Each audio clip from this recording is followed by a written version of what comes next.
पाप मोचनी एकादशी व्रत कथा। धर्मराज युधिष्ठिर बोले, हे भगवान, मैंने फाल्गुन मास की शुक्ल पक्ष की एकादशी का महात्म्य सुना। अब आप चैत्र मास के कृष्ण पक्ष की एकादशी के बारे में बतलाइए। इस एकादशी का नाम क्या है? इसमें कौन से देवता की पूजा की जाती है तथा विधि क्या है?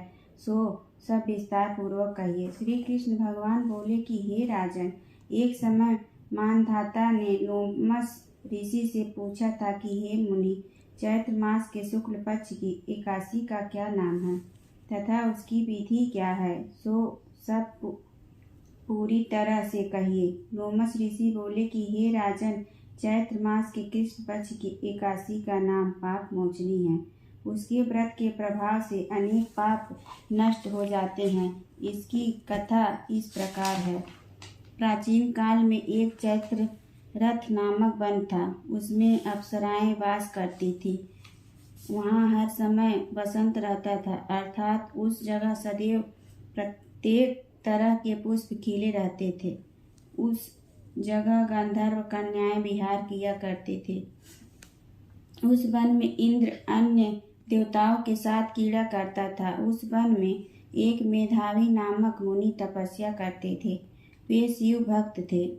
एक दिन मंजू घोषा नामक एक अप्सरा उनको मोहित करने के लिए सितार बजाकर मधुर मधुर गाने लगी। उस समय शिव के शत्रु अनंग कामदेव भी शिव भक्त मेधावी मुनि को जीतने के लिए तैयार हुए।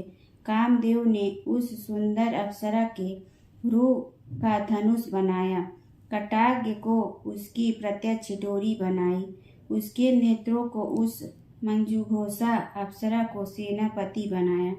इस तरह कामदेव अपने शत्रु को जीतने को तैयार हुआ। उस समय मेधावी मुनि भी युवा तथा हिष्ट पुष्ट थे। उन्होंने यज्ञोपवीत तथा दंड धारण कर रखा था। वे दूसरे कामदेव के समान शोभा पाते थे। उस मुनि को देखकर कामदेव के वश में हुई मंजू घोषा ने धीरे धीरे मधुर बाणी से बीड़ा पर गाना शुरू किया। मेधावी मुनि भी मंजू घोषा के मधुर गाने पर तथा उसके सौंदर्य पर मोहित हो गए। वह अप्सरा उन मुनि को कामदेव से पीड़ित जानकर उनसे आलिंगन करने लगी। वह मुनि उसके सौंदर्य पर मोहित होकर शिव रहस्य को भूल गए और काम वशीभूत होकर उसके साथ रमण करने लगे। उस मुनि को काम के वशीभूत होने के कारण उस समय दिन रात का कुछ भी ध्यान न रहा और बहुत समय तक रमण करते रहे। एक दिन मंजू घोषा उस मुनि से बोली कि हे मुनि, अब मुझे बहुत समय हो गया है, स्वर्ग जाने की आज्ञा दीजिए। उस अप्सरा के ऐसे वचनों को सुनकर मुनि बोले, हे सुंदरी, तू जो आज इसी संध्या को आई है, अभी प्रातः काल तक ठहरो। मुनि के ऐसे वचनों को सुनकर अप्सरा उनके साथ रमण करने लगी और बहुत समय बिता दिया। फिर उसने मुनि से कहा, हे देव, अब आप मुझे स्वर्ग जाने की आज्ञा दीजिए। मुनि बोले, अभी तो कुछ भी समय नहीं हुआ है, अभी कुछ देर ठहरो। इस पर वह अप्सरा बोली, हे मुनि, आपकी रात्रि तो बहुत लंबी है। अब आप सोचिए कि मुझे आपके पास आए कितना समय हो गया। उस अप्सरा के वचनों को सुनकर मुनि को ज्ञान प्राप्त हुआ और समय का विचार करने लगे। जब रमण करने से उसका प्रमाण 57 साल 7 माह और 3 दिन ज्ञात हुआ तो अप्सरा को काल का रूप समझने लगे। वह महान क्रोधित हुए और उस तप नाश करने वाली अप्सरा की तरफ देखने लगे।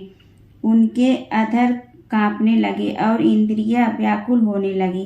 तब मुनि उस अप्सरा से बोले, रे दुष्टे, मेरे तप को नष्ट करने वाली तू अब मेरे श्राप से पिशाचिनी हो जा।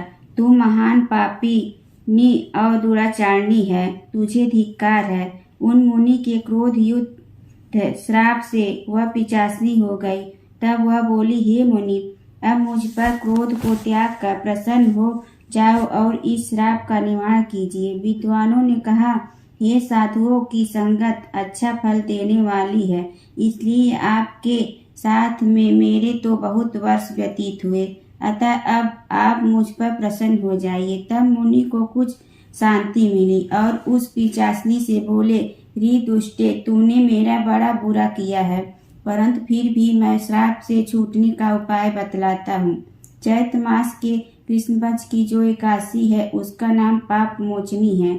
उस एकादशी का व्रत करने से तू पिशाचिनी की देह से छूट जाएगी। इस प्रकार मुनि ने उसको समस्त विधि बतला दी और पापों के प्रायश्चित के लिए अपने पिता च्यवन ऋषि के पास गए। च्यवन ऋषि अपने पुत्र मेधावी को देखकर बोले, रे पुत्र, यह तूने क्या किया? तेरे समस्त तप नष्ट हो गए हैं। मेधावी बोले, हे पिताजी, मैंने बहुत बड़ा पाप किया है, आप उससे छूटने का उपाय बतलाइए। च्यवन ऋषि बोले, हे तात, चैत्र मास के कृष्ण पक्ष की पाप मोचनी नाम की एकादशी का विधि तथा भक्ति पूर्वक व्रत करो, उससे तुम्हारे समस्त पाप नष्ट हो जाएंगे। पिता के वचनों को सुनकर मेधावी ऋषि ने पाप मोचनी एकादशी का विधि पूर्वक उपवास किया।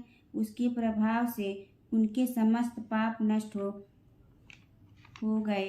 मंजूघोषा अप्सरा भी पाप मोचनी एकादशी का व्रत करने से पिशाचिनी की देह से छूट गई और सुंदर रूप धारण करके स्वर्ग लोक को चली गई। लोमस मुनि बोले, हे राजन, इस पाप मोचनी एकादशी के प्रभाव से सब पाप नष्ट हो जाते हैं। इस एकादशी की कथा के श्रवण व पढ़ने से 1000 गौदान करने का फल मिलता है। इस व्रत के कारण से ब्रह्मा हत्या करने वाले, स्वर्ण चुराने वाले, मद्यपान करने वाले, अगम्यागमन करने वाले आदि के पाप नष्ट हो जाते हैं और अंत में स्वर्ग लोक को जाते हैं। बोलो विष्णु भगवान की जय।